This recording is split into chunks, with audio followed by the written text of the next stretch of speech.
আমরা জানতে চাচ্ছি, আমাদের একজন ভাই প্রশ্ন করেছিলেন তাবলীগের যে দাওয়াতি কাজ যারা করছেন ঠিক আছেন কিনা, বা এই সম্পর্কে জানতে চেয়েছেন।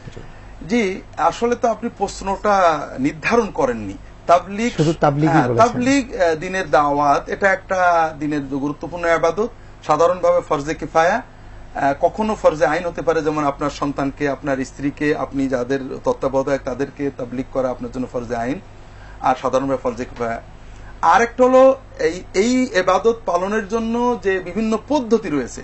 মূলত আমরা নিজের জীবনে দিন পালনের পরে অন্যের জীবনে, ব্যক্তি, সমাজ, রাষ্ট্রে দিন পালন বা প্রতিষ্ঠার যত রকম কার্যক্রম সবই মূলত একই কাজ। এটা হলো দাওয়াত ইলাল্লাহ। কখনো তাবলীগ বলি, কখনো রাজনীতি বলি, কখনো তাজকিয়া বলি, কখনো তাসাউফ বলি, কখনো ওয়াজ বলি, কিন্তু কাজ একটাই। পদ্ধতির কারণে আমরা ঝগড়া করি। প্রচলিত যে নির্দিষ্ট পদ্ধতিতে তাবলীগের দাওয়াতের কাজ যারা করেন, আপনার যে প্রশ্ন এটা হয়ে থাকে, আমি মনে করি আমার বই ইহয়া সুনানে বিস্তারিত পাবেন। এটা একটা ভালো দাওয়াত। তারা আমরা সাধারণভাবে বাংলাদেশে শতকরা 10-15 জন ইবাদত বন্দেগী করি। আমরা যারা দিনের কাজ করি, দাওয়াত দিই, সাধারণত বাড়িতে বসে থাকি বা ওয়াজ মাহফিলে যাই।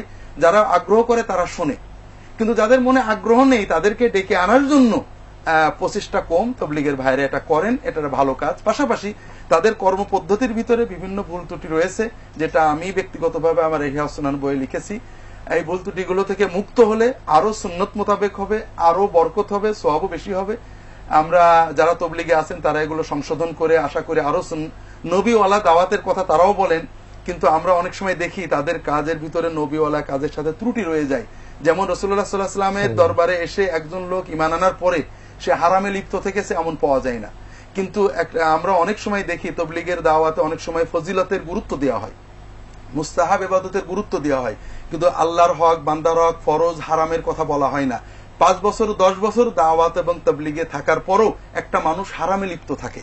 সে হয়তো তার বোনের হক আদায় করেনি, স্ত্রীর হক আদায় করেনি, অথবা কর্মের হক আদায় করেনি, অথবা অন্য কোনো হারাম উপার্জনে লিপ্ত রয়েছে, সুদের সাথে জড়িত রয়েছে।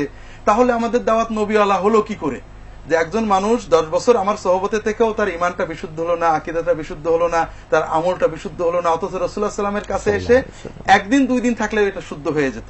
তো এই জন্য আমাদের সংশোধন করতে হবে, তবে হানাহানি বা কাদা ছুড়াছুড়ি না হোক। অনেক